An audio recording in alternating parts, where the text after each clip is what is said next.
Señores, la información llega desde Rusia. Y no es cualquier información. Confirman que Kursk ha sido finalmente liberada en su totalidad. Lo ha dicho nada menos que Valery Gerasimov, que es el jefe del Estado Mayor General de las Fuerzas Armadas rusas y además primer viceministro de Defensa. Lo ha dicho de una manera puntual. Hoy, el último asentamiento en el territorio de la provincia de Kursk, el pueblo de Kornal, ha sido liberado de las unidades ucranianas. Ahora, amigos, ¿qué tanto cambiará este elemento de cara a las negociaciones? Cuando claramente el bando ucraniano se jactaba de tener con qué poner sus fichas sobre la mesa y negociar para su beneficio el asunto de Kursk. Sin embargo, este desenlace podría mover el tablero. Vamos a hablar de esto y, por supuesto, también del rol de Estados Unidos y Europa en estas conversaciones. Cuando se habla también de un ataque masivo en Kiev, la pregunta es, ¿estamos ya ante el final del conflicto? ¿Está ya a punto de caer el régimen ucraniano? Amigos, para esta conversación tengo el agrado, el privilegio de presentar al señor Puk Jankovic, que es un analista internacional, politólogo de mucha experiencia, él está en Serbia, desde Serbia. Lo hemos entrevistado ya hace algunas semanas hablando del tema y era quien nos había anticipado que efectivamente estábamos entrando casi ya al cierre de ciclo de esta confrontación. Pug, estamos gustosos de recibirte para hablar de esta situación. ¿Cómo percibes este momento? Esta noticia que sacudió en horas de la mañana, al menos en esta parte del mundo, la confirmación ya de la liberación de Kurz y cómo esto cambiaría el proceso de negociaciones. Bienvenido a Prensa Alternativa, Pug. Muy buenas tardes, Enzo. Sí, bueno, antes de nada, recordar que las tropas ucranianas han perdido más de 70.000 efectivos en Kursk en solo unos meses. El ejército ruso ha encontrado entre 15 y 23.000 drones FPV, son pequeños drones con una carga explosiva en el territorio de Kursk, tanto encontrados sin explotar como los que explotaron, una cantidad inmensa. Era una operación bien planeada, pero no se sabía cuál era su objetivo, si ganar territorio por parte de Ucrania y luego en una mesa de negociaciones intercambiarla con Rusia, pero esta carta Ucrania la ha perdido ya definitivamente, ¿no? Esta carta ya no la tiene, ahora no le queda más remedio que escuchar a su aliado norteamericano, el que no quiere escuchar, se niega a negociar la paz. Un día nos informan que Zelensky sí está dispuesto a aceptar las negociaciones, al día siguiente los americanos aseguran que no, que tanto él como la Unión Europea están a favor de continuar este conflicto. Entonces esto, la parte rusa ya se está cansando. De hecho, nunca los tomó en serio, sino que sencillamente ha seguido avanzando. Hay algunas dificultades en algunas zonas del frente. Los ucranianos siguen teniendo muchos drones, estos pequeños drones con carga explosiva, FPV. Tienen artillería, tienen buena artillería en muchas zonas del frente, pero Kursk ya ha sido liberada. Entonces, es una carta menos que tienen. De hecho, a través de esa dirección continuarán avanzando las tropas rusas hacia la ciudad de Sumy, a la que pretenden tomar o liberar, capturar, depende de cómo lo veas. Pero sí, esto da para largo. Esta guerra parece que no va a acabar tan rápido en unas negociaciones de paz como parecía que iba a ser en un principio. Mi opinión es que toda esta operación sin cortar el acceso a la costa a Ucrania se quedaría aún a medias. Pienso mucho en la ciudad de Odessa, qué va a pasar con ella, si va a haber algún desembarco anfibio. Los ucranianos han minado todas las playas, ya no hay playas en Odessa, están minadas. Entonces, vamos a ver qué va a pasar por aquí. En cuanto a las negociaciones de paz, estamos viendo una actitud un poco extraña, poco responsable por parte de Estados Unidos, que asegura que si no hay un acuerdo ellos salen de las negociaciones, cuando han sido los propios Estados Unidos quienes han creado este conflicto y han empujado a Ucrania en este conflicto. Ahora, es cierto que esta administración de Trump no es la que inició este conflicto, pero son sus ciudadanos. Ha sido el gobierno norteamericano con Victoria Nuland al frente en su momento quien incineró el Maidán, empujaron hacia un cambio de régimen, ahora luego armaron a Ucrania. El propio ejecutivo Donald Trump les dio misiles Javelin al ejército ucraniano. Entonces, ahora se las toman como un tercer actor que busca la paz, que estas dos partes no se entienden, etcétera. Creo que tienen que entender que aquí han chocado una superpotencia y un país bastante grande como es Ucrania. Hasta hace poco era el país más grande de Europa, después de Rusia, con un armamento de todos los países de la OTAN. O sea, Rusia se ha enfrentado a toda la OTAN, más el ejército ucraniano en sí, más toda la logística occidental, y aún así ha conseguido grandes cantidades de territorio, un 20% del territorio ucraniano. Vamos a ver qué va a pasar. Hay algo muy importante que mencionas vos, que es la falta de seriedad o, si se quiere, también de convicción. Bueno, podemos interpretarlo de muchas maneras, pero tiene que ver con el propio Trump, porque hace algunos minutos nada más se confirmaba ya una publicación en Truth Social, en su red social, en la que soltó una frase bastante lapidaria, si se quiere. Básicamente lo que dice Trump es que tal vez, quizás, Vladimir Putin no quiere terminar con la guerra. Esto como una crítica abierta a los últimos acontecimientos en los que se hablaba de un ataque a Sumy, en los que se hablaba sobre un reciente ataque a Kiev también. Trump dice estar disconforme y tal y como tú lo comentabas, Luke, hasta hace algunos días se planteaba esta posibilidad de que Estados Unidos finalmente se aparte. Pero es muy llamativo el cómo es que Trump ha empezado a cambiar su discurso, de despreciar abiertamente a Zelensky, de tratarlo como un pusilánime. Ahora confirma reuniones con él. De hecho, se juntaron en Roma, según información que aparece en medios estadounidenses. Y esto más allá de que, por otro lado, eh, Vladimir Putin haya dicho abiertamente hace unas horas también que su disposición a negociar una solución en el conflicto sin condiciones previas está abierta, ¿no? Y esto tiene que ver claramente con el rol del señor Steve Witkoff, que es el enviado especial de Trump, para desarrollar una serie de reuniones y también poner sobre la mesa la posición que tiene Estados Unidos, pero hay muchas contradicciones, hay mucho distanciamiento entre lo que dice, entre comillas, la cabeza, que es Trump, entre comillas digo, y lo que se viene a manifestar rangos más abajo. Es muy llamativo esto. ¿Qué crees vos que ha llevado a Trump a entrar a este trompo, a cambiar ese discurso casi lapidario hacia Zelensky, a mostrar ahora más bien cuestionamientos al propio Vladimir Putin? ¿Qué lo ha llevado a esto para ti? Bueno, yo creo que Trump está rodeado de un séquito de gente. Depende también de los asesores que tiene. Él tiene gente de asesoramiento que ya pertenecía a otras administraciones, como es Marco Rubio. Marco Rubio era un halcón de la guerra durante mucho tiempo y aquí nos lo han presentado como un nuevo Marco buscando la paz, ¿no? Pues Rusia no acaba de tragar con todo esto. Tendremos que ver cuál es la gente que la ha escogido, ¿no? Tanto en la administración como en los departamentos. Yo creo que Trump, bueno, pues ha intentado esto más de cara a de puertas hacia afuera, hacia los medios, porque están cada día haciéndole preguntas, están atacándolo con preguntas a diario. Es una administración muy transparente, mucho más transparente la suya que la de Biden, que se giraba, se hacía el despistado y se iba sin responder, mientras teníamos una guerra en Europa, o administraciones como de otros países que no suelen dar tantas explicaciones, ¿no? Entonces, son simples declaraciones. Los hechos demuestran que aún sigue llegando armamento a Ucrania, a pesar de que han dicho de que no, que iban a cortarle el suministro.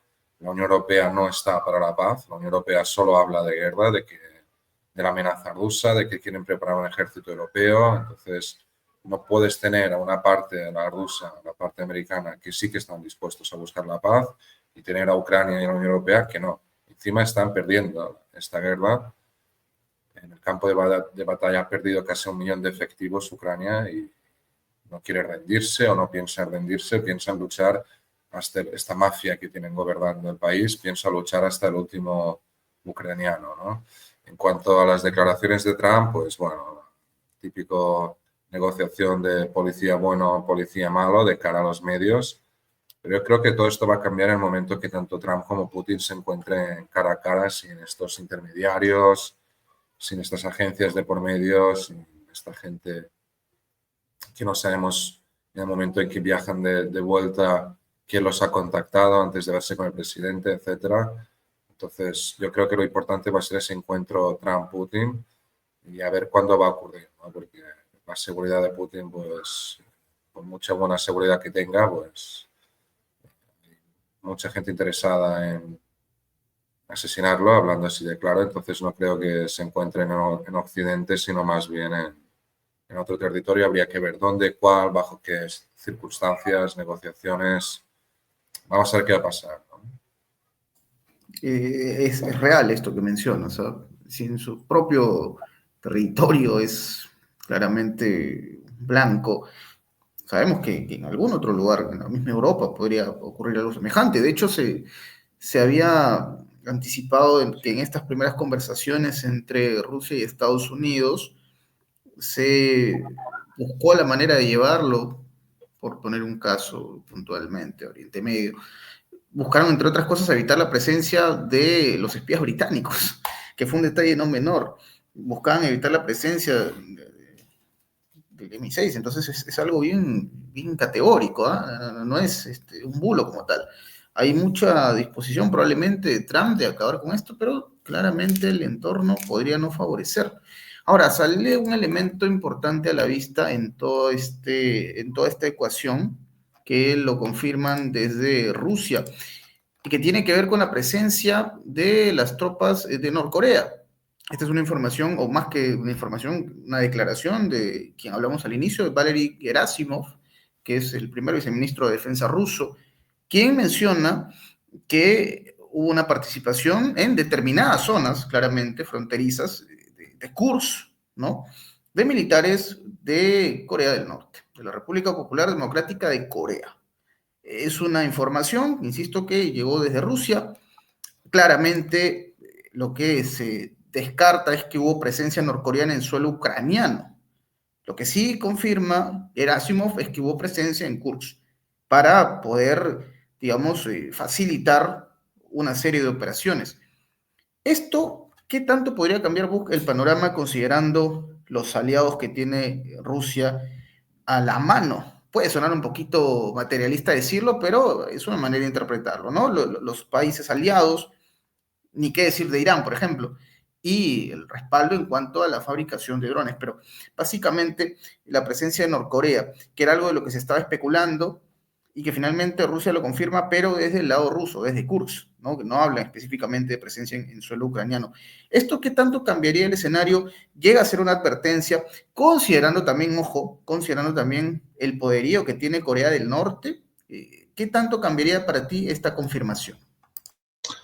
Bueno, sinceramente creo que no cambiaría nada porque ya llevan meses diciendo, hablando de la presencia de norcoreanos, incluso han presentado a rehenes yakutos, que son de Yakutia, una república oriental rusa, como si fueran norcoreanos, no lo eran. Yo creo que aquí, pues, igual que existen oficiales occidentales que están ganando experiencia de guerra en el conflicto de Ucrania, en guerra moderna. Hace poco salió un vídeo de unos militares de Noruega, de Dinamarca, creo que estaban hablando de que estaban a ir recopilando experiencia, cómo funcionan los drones, la guerra electrónica en un conflicto de esta magnitud. Pues yo creo que estos aliados de Rusia pues también, ¿no? Están ganando experiencia. De hecho, hay muchos, yo mismo conozco gente que está participando en la operación militar especial, hay mucha gente, tanto serbios, veteranos de guerra, gente que se ha ido como voluntarios, que forman parte del ejército ruso oficial, ¿no? Bajo contrato, etcétera. Están ganando experiencia de guerra para sus propias zonas, ¿no? El día de mañana, si puede estallar algo, etcétera. No va a cambiar mucho. Rusia estaba interesada en las ojivas de obús norcoreanas para artillería. Estaba interesada en sistemas de artillería de largo alcance, de 205, 204 o 155 milímetros. Pion.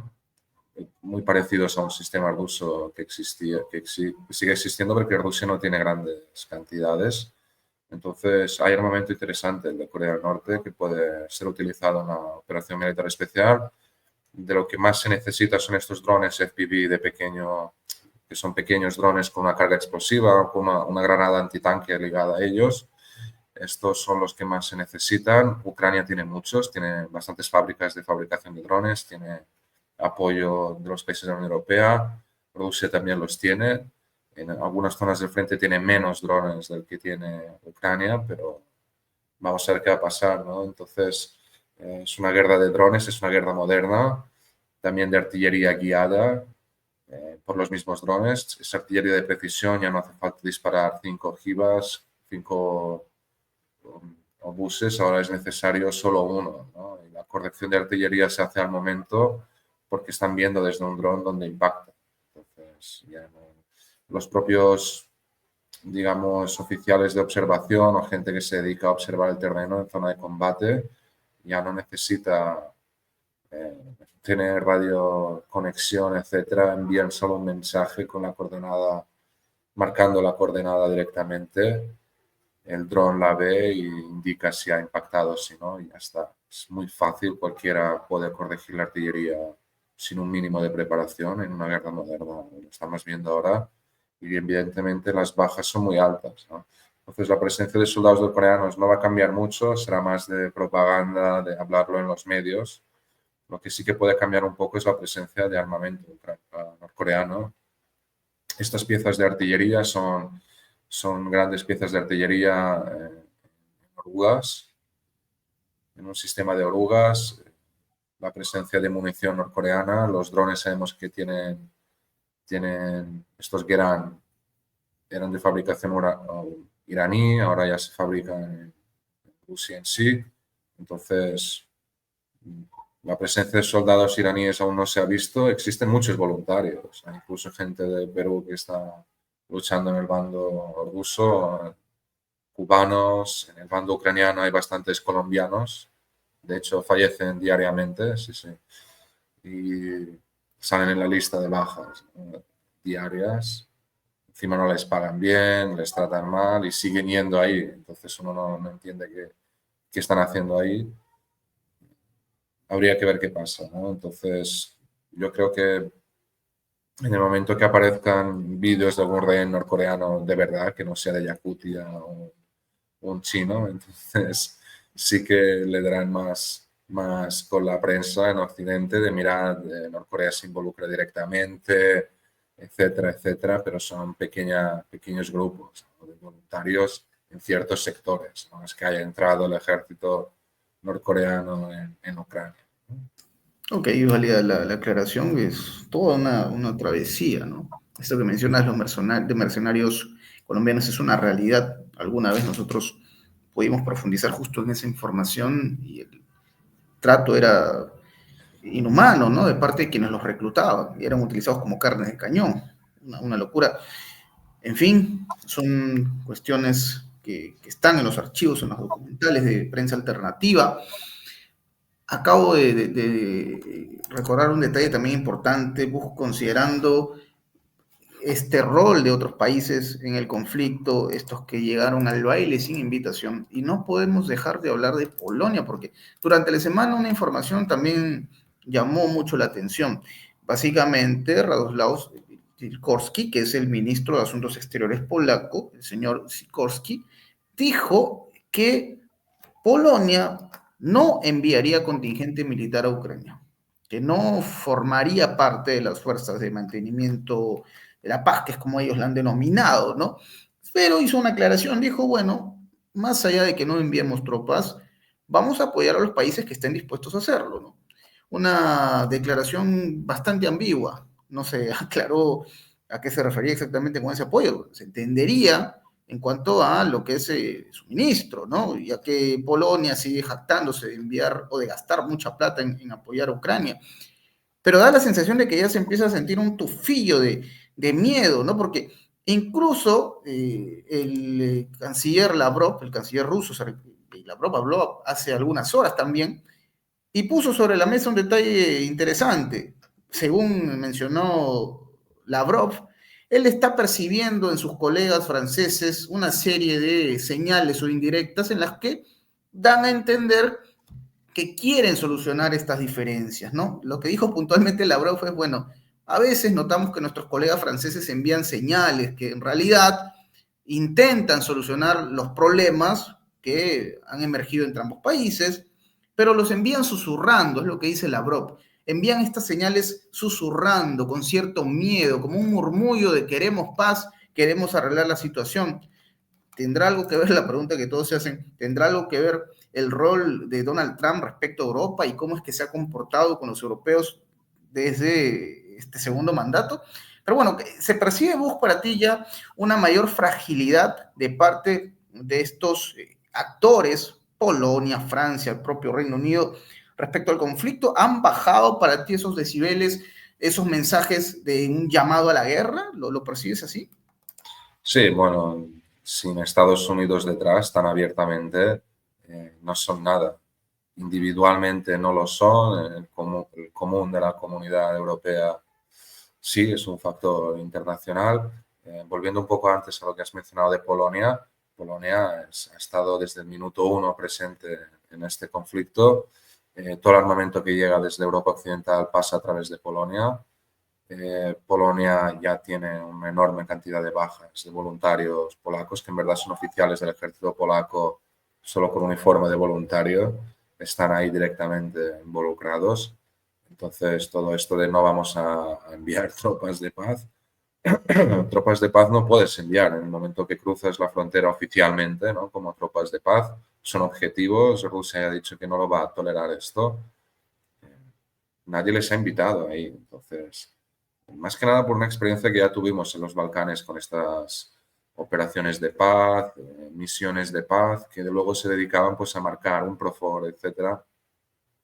Se dedicaban a marcar las posiciones del ejército serbio, que esto es algo que ya vimos durante los acuerdos de Minsk I, Minsk II, en que los rusos acusaban a las tropas de paz, ¿no? Bueno, estos observadores, cascos azules, etcétera, de marcar y dar coordenadas, ¿no? Para el ejército ucraniano. Entonces, nadie se fía de esta gente. Vamos a ver de qué países vendrían estas tropas de paz. Rusia ha dicho que no lo va a aceptar. En cuanto a, a la otra pregunta, pues sí, la Unión Europea ha decidido, va a decidir por la fuerza o por el bien o por mal, bajarse de ese burdo de guerra donde se han subido con Macron a la cabeza, un Macron delirante que, no, que se cree aquí el Napoleón de Europa.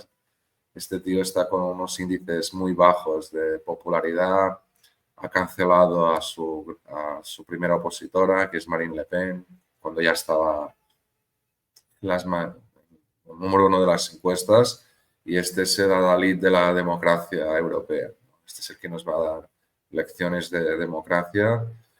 Francia sí que tiene a nivel europeo un ejército, un buen ejército a la vanguardia. Tiene armamento nuclear, tiene el primer armamento nuclear de Europa Occidental, pero no tiene capacidad para enfrentarse al ejército ruso en territorio ucraniano. De hecho, ya hay franceses, ya han tenido bajas y la comandancia, yo, bueno, tengo algún contacto con pensionistas, bueno, gente que está ya retirada del ejército francés, pero que son activos, ¿no? En el análisis, etcétera, y me dicen que entre las tropas francesas no hay ningún tipo de intención de participar en esto. Hablo de los rangos mayores, gente que está a punto de jubilarse dentro de poco, gente que ya pertenecía a una generación anterior a la entrada de la OTAN.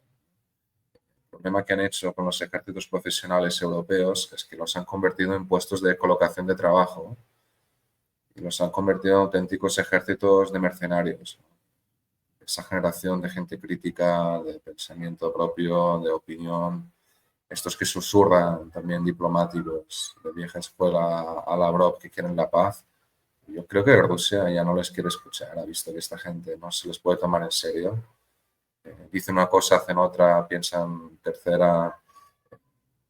Entonces, han iniciado esto, llegado a las puertas de Rusia, han enviado ingentes cantidades de armamento a Ucrania y ahora encima pues se las quieren dar bueno, ahora que hemos visto que no podemos ganar a Rusia, que esto nos va mal, no nos favorece. Es lo que te decía ya en la anterior entrevista, se han encontrado en una situación entre la espada y la pared de unas tijeras con la llegada de Donald Trump al poder. Tienen aranceles, tienen más de 100 sanciones contra Rusia, las cosas con China tampoco andan muy bien y aquí han visto que tienen las de perder, no tienen los recursos energéticos, ya no es tan fácil expoliar a África como antes. Entonces,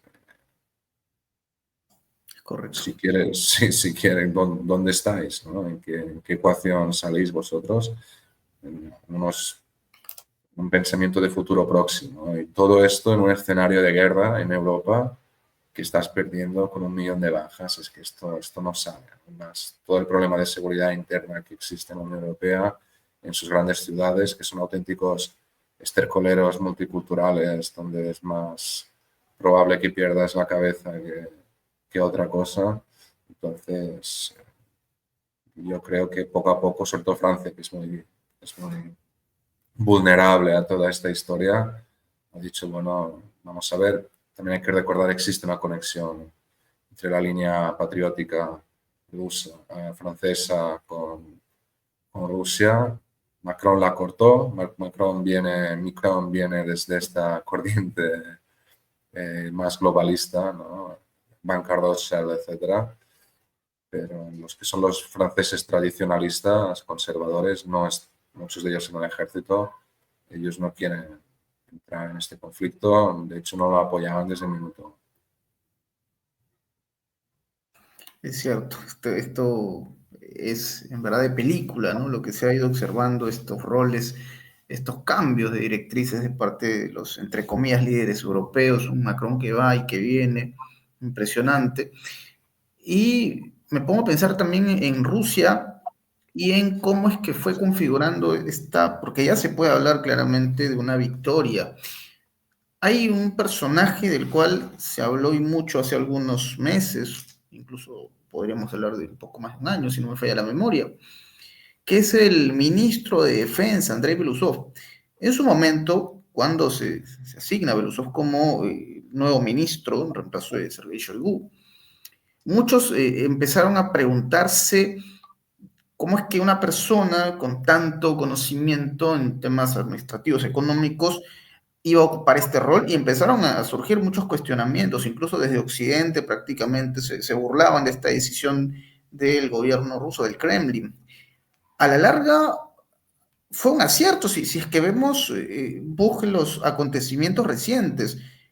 ¿Ha sido determinante este nombre de Andrei Belousov en toda esta historia? ¿Para ti fue un cambio acertado estos elementos? ¿No? ¿Qué podrías comentarnos sobre esto, Pu? Bueno, antes de nada, el GRU es uno de los mejores servicios del mundo. No suele equivocarse mucho. El GRU, sobre todo en su departamento de exterior, es muy efectivo cuando quiere hacer las cosas.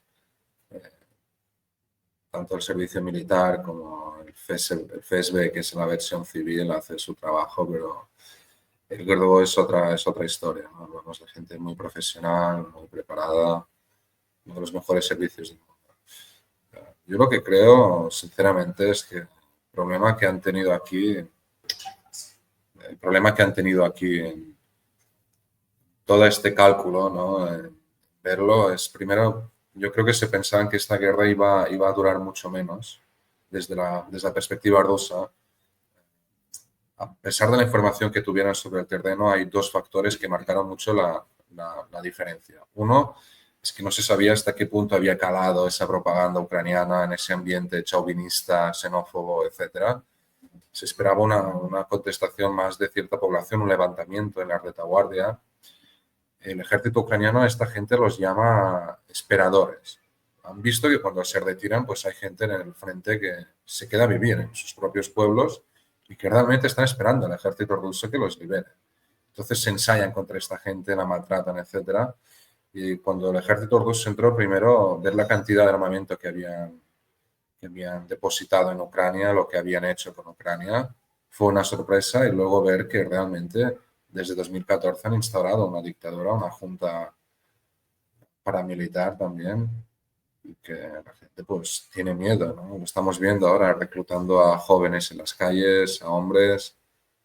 No se puede salir del país, las fronteras están cerradas. Cada semana aparecen cadáveres en Erdiotisza, entre Hungría y Ucrania, gente que intenta fugarse, a la que disparan por la espalda. Entonces, esto fue una sorpresa de Rusia de encontrarse. Siempre se encuentran estos villanos, estos matones alrededor de Rusia que existen. Lo vimos en Georgia, cuando hincharon a Georgia a atacar a Abjasia y a Osetia. Lo tenemos con Ucrania cuando se lanzó contra el Donbass también. Siempre tenemos este tipo de, se está viendo, ¿no? Este tipo de mercenarios que traen operaciones encubiertas, involucramiento del MI6 siempre en este tipo de atentados, de sabotajes, están detrás de todo esto. En general, la gente en Rusia lo sabe muy bien quién está detrás de todo esto. También es cierto que se ha considerado también por parte de Rusia ser bastante blanda, ¿no? No haber contestado con más contundencia. Ahora hemos tenido un asesinato en Moscú ayer. ¿Cómo se ha llegado a esto? ¿Quién ha dado, cómo han podido llegar a la identidad de este general? Saber dónde vive, etcétera. Estos son fallos de seguridad que existen y que, por otro lado, en el caso de Rusia, que tiene sus agentes en Kiev, no lo hace. Una cuestión de moral, etcétera.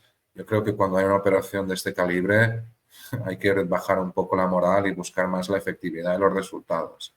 Al régimen de Kiev hay que golpearlo fuerte, se ha ensayado mucho con la Iglesia Ortodoxa, la está persiguiendo, ha cometido innumerables crímenes desde 2014, que voluntarios que venían de aquí, que estaban en el Donbass,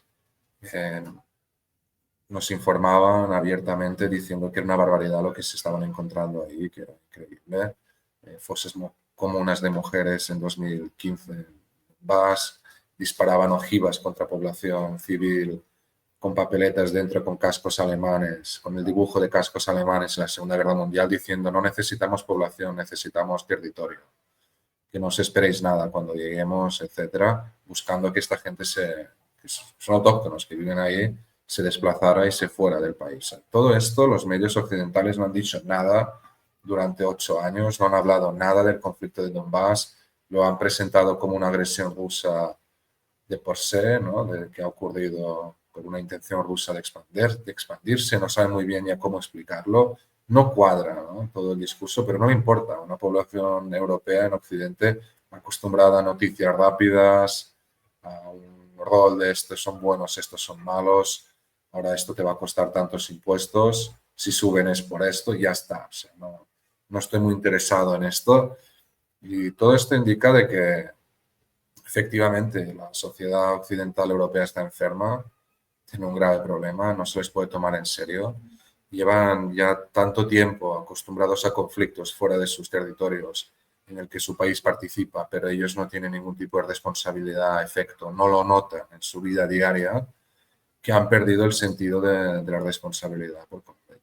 Entonces, esperar algún tipo de reacción crítica, etcétera, pues esto. ¿No? Después de 3 años de guerra, lo único que han llegado es a susurrar al ministro de Exteriores rusos de que, bueno, sí queremos la paz en el momento que ven que Estados Unidos les aprieta. O sea, este es el máximo de esta gente, ¿no? Y de esto ya te hablé en el anterior programa, la calidad no solo de los políticos en Europa Occidental, donde ya no hay grandes estadistas, ya no hay grandes pactos, no hay grandes proyectos, no hay planes.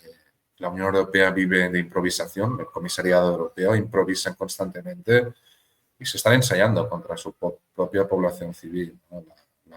Intentan asustar, la están saqueando con impuestos, está totalmente controlada con nuevas regulaciones de cualquier tipo, regulaciones verdes, no puedes emitir por las emisiones, están cerrando muchas fábricas y plantas de producción, no solo industriales en Alemania, sino en el resto de Europa. Se están marchando, están desmantelando su industria y se están yendo a otros países, a otro continente, porque no tienen recursos energéticos tan baratos, están constantemente bajo presión y la vida, ciertamente, para alguien joven, sobre todo en la Unión Europea, en las grandes ciudades, París, Ámsterdam, Londres no es de la parte de la Unión Europea, pero es un gran actor en todo esto, el Reino Unido, son un infierno, ¿no? posibilidad de vivir, etcétera. Entonces, un país emergente, constantemente en crecimiento, fuerte como Rusia, es atractivo para el mundo. Y una victoria rusa en este campo de batalla ucraniano es en favor del bien en este planeta. Entonces, yo creo que lo estamos viendo. Una cosa es la imagen que ellos dan, pero en la retaguardia hay otra realidad. El régimen de Kiev se está desmoronando. Les queda a Zelensky como una figura política hasta el momento que Rusia diga basta. Este señor sigue vivo con la única voluntad de Putin y el Estado Mayor ruso. Hablando así de claro, en el momento que ellos quisieran, esto se podría acabar muy rápido. No lo han hecho, le han dado garantías de seguridad. Seguramente podrá escaparse a Israel o a Londres, etcétera, si no le encuentran ahí. Pero ahí ya sabemos lo que le espera. O sea, este tipo de operaciones en que ellos participan, las agencias occidentales, en territorios que ellos consideran hostiles, luego huyen a sus países, ya estamos viendo cuál es el aspecto de sus países, ¿no? Date una vuelta en Londres, los británicos son minoría ya, en París la situación es inaguantable en este tipo de ciudades. Entonces, Europa Occidental tiene un grave problema, se está desmoronando a una velocidad increíble. Yo ya calculo que para mañana o la semana que viene Irlanda podría explotar, implosionar socialmente. La gente está harta. Sí, sí, Irlanda. Todo lo que está pasando no es algo que sean cálculos para un futuro, es que está pasando ya. Alemania ya va a un atentado por semana terrorista. Ya lo están normalizando como si fuera normal. En el mismo momento que está dando armas a Ucrania. O sea, esta gente es ridícula. Yo no sé cómo su población puede seguir tragando este discurso. Ujú. No ven Sí. que Rusia no se está muriendo, no, su economía no se está cayendo, de hecho está creciendo un 2,6, incluso se puede calcular un 4%. Es ya la primera economía europea y la cuarta del mundo. Yo no sé qué esperaba, ¿no? También esa Sí. mentalidad de psicópata de vamos a entrar en este conflicto y vamos a ver cómo la gran Rusia se desmorona, cómo con las sanciones vamos a crear un caos social y lo vamos a observar, ¿no? Y va a estar muy bien esto, nuestra victoria. Y la realidad se ha visto que esta gente es ridícula, no tiene ninguna visión, no tiene ningún plan de futuro. Y yo no sé su propia población cómo no está diciendo basta. Mucha gente sí que está participando en esto desde fuerzas soberanas, políticas, pero el problema que tienen es que ellos creen, aún siguen creyendo ingenuamente, ese es mi pensamiento, de que con su llegada al poder en la Unión Europea ellos podrían cambiar esa Unión Europea. Lo que no están viendo es que la Unión Europea no fue diseñada justamente para esto, para convertirse en un superestado europeo en favor, en detrimento de los estados-nación. O sea, hace poco, hace 2 o 3 semanas, salió Mario Draghi, un globalista italiano, diciendo que la solución a todos estos problemas pasa por crear un superestado europeo. O sea, la solución que ellos dan es más globalismo. Es increíble. Y estas fuerzas, estos partidos políticos, soberanistas, de derecha, patrióticos, etcétera, yo creo que cada vez más veremos este discurso de, si no os dais cuenta que tenéis que salir de la Unión Europea, aceptar que vais a ser un actor menos importante a nivel internacional, pero al menos tienes una posibilidad de salvar a tu población, a tu sociedad, etcétera, o seguir con esto y seguir hacia un camino bastante oscuro. Sí, y entra mucho a tallar también, como tú mencionas, busca el rol de los ciudadanos, porque, claro, también hay elementos que se han ido desarrollando y que, por supuesto, han llevado que algunos representantes de la Unión Europea tengan que salir a aclarar, ¿no? Porque se habla mucho, por ejemplo, de esta ley, la DSA, la Europea de Servicios Digitales, que tiene como objetivo, según ellos, proteger la democracia de Europa, eh, y obviamente impedir que se cuelen a través de las redes sociales pensamientos injerencistas, ¿no?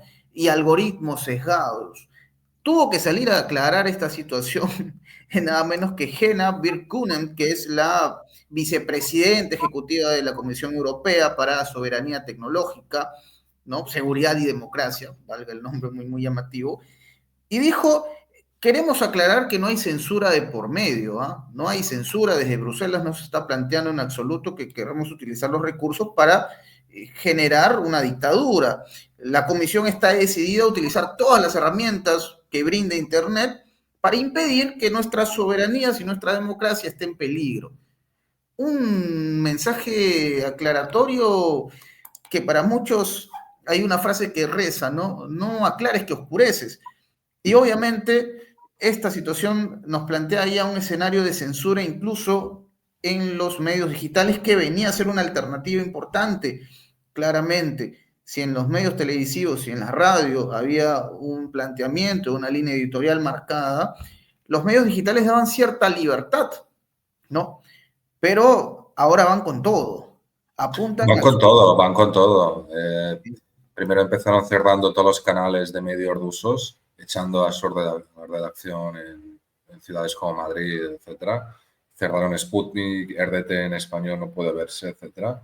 Primero fue con la excusa de que, bueno, esto era información rusa, aparte de desinformación del enemigo, etcétera. Ahora ya directamente están persiguiendo opiniones disidentes dentro de su propia población, de sus propios estados. Esto por parte mediático, por el parte de soberanía monetaria. Primero que los estados fueron perdiendo su propia moneda a cambio del euro y ahora ya están planteando un euro digital para finales de 2025, que es ya un proyecto que era para 2028, donde yo creo que una vez más ellos aseguran que será un euro digital, que será muy fácil el intercambio, etcétera, pero es una moneda que puede ser rastreada y en el caso de en un escenario de guerra o por casos de supuestamente lucha antiterrorista, pueden rastrearte y cerrarte estas cuentas por no ser conveniente a ellos políticamente, ¿no? Entonces, esto es un peligro, esta gente hay que pararla. Se están ensayando contra la población europea. Primero lo vimos durante el COVID, durante las vacunas. Los tienen encerrados primero en una desinformación total, en una oscuridad informativa. Y luego también estamos viendo cómo son irresponsables este comisariado europeo. Se está volviendo cada vez más autoritario. Están cancelando elecciones en Rumanía, lo que hemos visto en Francia, lo que hemos visto que van a por Víctor Orbán en Hungría, ¿no? Están buscando sancionarle, etcétera, por ser pragmático más que nada, ¿no? No es de ser ni prorruso ni antirruso, es ver mi país necesita unas cantidades de energía, vosotros no las tenéis, me estáis obligando a sancionarlo, me estáis obligando a presionando a dar armamento a Ucrania. Yo no quiero participar en esto por X razones. Quiero recuperar mi soberanía y quiero tener mi visión de Europa es diferente, ¿no? Es de unas fuerzas conservadoras, soberanas, volviendo un poco a esa visión que tuvo De Gaulle y sus contemporáneos, que era una Europa de las naciones conservadas y soberanas de Europa, en una lávida confederación donde se pondrían de acuerdo sobre qué tipo de combustible se utilizaría, un poco de tema de fronteras, etcétera, pero no perder tu soberanía monetaria, ver un himno, hay un himno de la Unión Europea, una bandera, un comisariado europeo que no ha votado a nadie. Esta no era la visión de Gaulle y sus contemporáneos, ¿no? Y por cierto, ellos sí que veían a Rusia dentro de esa Unión Europea y no veían a Israel y a Turquía. Y ellos lo que ahora nos está diciendo la Comisión Europea es que ellos quieren poner la frontera en Ucrania, sí, en una zona determinada, ven a Turquía e Israel dentro, pero no ven a Rusia, ¿no? Y esta es la nueva Unión Europea globalista, multicultural, de todo lo que tú quieras, pero ellos van a decidir lo que van a hacer con esos fondos europeos. Esto es una gran herramienta de chantaje y de presión, porque muchos países sí que hubieran incluso propuesto o hubieran tenido más fuerzas soberanistas dentro de su territorio en contra de la Unión Europea o a favor de salir, pero el problema que tienen es que están siendo chantajeados por esos fondos europeos que son muy suculentos, ¿no? Entonces, si tuvieran una alternativa a eso, todo este proceso hubiera sido mucho más rápido tras la salida del Reino Unido de la Unión Europea. pero no se está dando el caso, es preocupante, visto desde sociológicamente la reacción a la sociedad europea a todo esto, primero a los encierros COVID, etcétera, luego un conflicto de esta magnitud en su territorio. Y hemos visto en 3 años, 4 protestas por la paz de 4 organizaciones, Berlín, una en Hungría que organizó Orbán y ya está. No hay movilizaciones por la paz. Estas sociedades en las grandes capitales europeas están totalmente disueltas. ¿Dónde está la gente de sentido común para decir no, no estamos a favor de esta censura mediática, no estamos a favor de esta persecución? ¿Dónde están los intelectuales? Los han comprado a todos y callados. Esto Cierto. es increíble, ¿no? Sí, sí, sí, sí.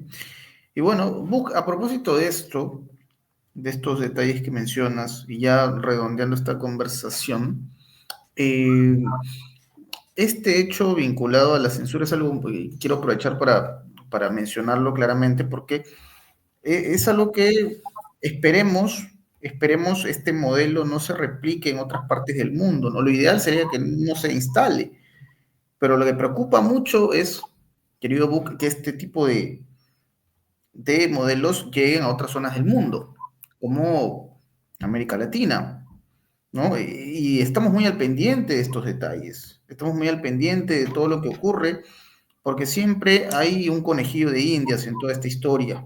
Curiosamente, se trata de Europa, curiosamente. ¿Quién lo iba a decir? Pero está pasando en Europa Occidental. Veremos qué ocurre más adelante, pero siempre hacemos esta mención a la audiencia. Hay que implicarse y mucho en estos hechos, mucho, muchísimo. Ser un ciudadano activo, sobre todo. Un ciudadano activo. Hasta el mínimo comentario, el mínimo hecho de compartir un contenido ayuda bastante. Es importante hacer conciencia. Pero bueno, querido Buque, hemos disfrutado esta conversación y me gustaría que nos dejes un mensaje, una reflexión para nuestra audiencia de prensa alternativa. Siempre insisto, es un placer tenerte, que el señor Bukjankovic lo tuvimos hace algunas semanas en prensa alternativa y la recepción de la audiencia fue espectacular. Entendemos que será igual esta vez y si hay mucha gente escuchándote ahora mismo, ¿qué mensaje le dejarías a nuestro público? Bueno, yo creo que en cuanto a la política internacional, lo que estamos viendo, tendríamos que ver ese encuentro Putin-Trump en persona y a partir de ahí todo se aceleraría más. Yo creo cuando vuelvan a conectar después de tanto tiempo, etcétera.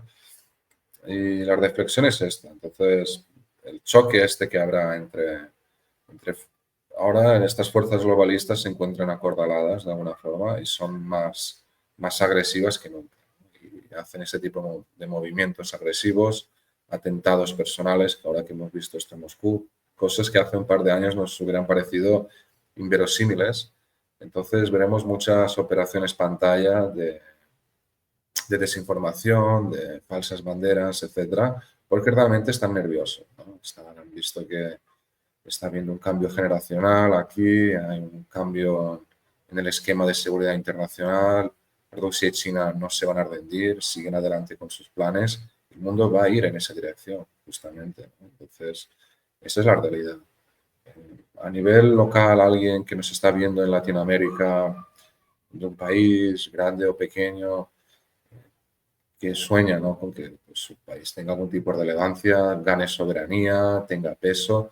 Esto es el futuro que nos espera si ganan estas fuerzas soberanas. En caso de no, sigue esperando más control. Esta gente tiene incluso planes de control de poblacional a nivel global, etcétera. Entonces, nos estamos enfrentando nuestra generación ahora, Enzo, a unos auténticos peligros, ¿no? De que ya no queda un lugar en el planeta que esté libre de la influencia de la mano de este tipo de planes globalistas, ¿no? Entonces, hay que tener fe, hay que tener paciencia y seguir informando y, como has dicho tú, compartiendo información y participando, informándonos activamente y ver un poco, no dejarnos confundir, ¿no? Esto es lo más importante. Así es. Ha sido, señores, la presencia del analista internacional Vuk Jankovic, a quien le agradezco por estar con nosotros y esperemos tenerlo nuevamente. profundizando en estos elementos desde otra parte del mundo, seguramente con más conocimiento, más detalle. Siempre remarco esto, ¿no? Nosotros, hablo específicamente de la gente de Perú, hemos crecido mucho bajo la influencia occidental. Yo debo agradecer la directiva de prensa alternativa porque espacios como este permite abrir esa estrechez que muchas veces tenemos, sobre todo por el proceso formativo en el plano cultural que tenemos aquí en esta parte del mundo. Siempre es un privilegio conversar con voces como la del señor Jankovic, quien tiene una mirada que probablemente se distingue mucho considerando lo que influye, por ejemplo, medios como la CNN, la Fox News, aquí en esta parte del mundo. Así que es algo que es un privilegio. Y también para la audiencia de prensa alternativa, seguramente así también lo van a saber valorar. Querido Buk, te agradezco. Buk Jankovic estuvo con nosotros. Querido Gracias, público, Enzo. comenten y compartan, ya lo saben, es totalmente gratis. Suscríbanse a Prensa Alternativa. Mi nombre es Enzo Anchante, nos despedimos hasta otra feliz coincidencia como esta.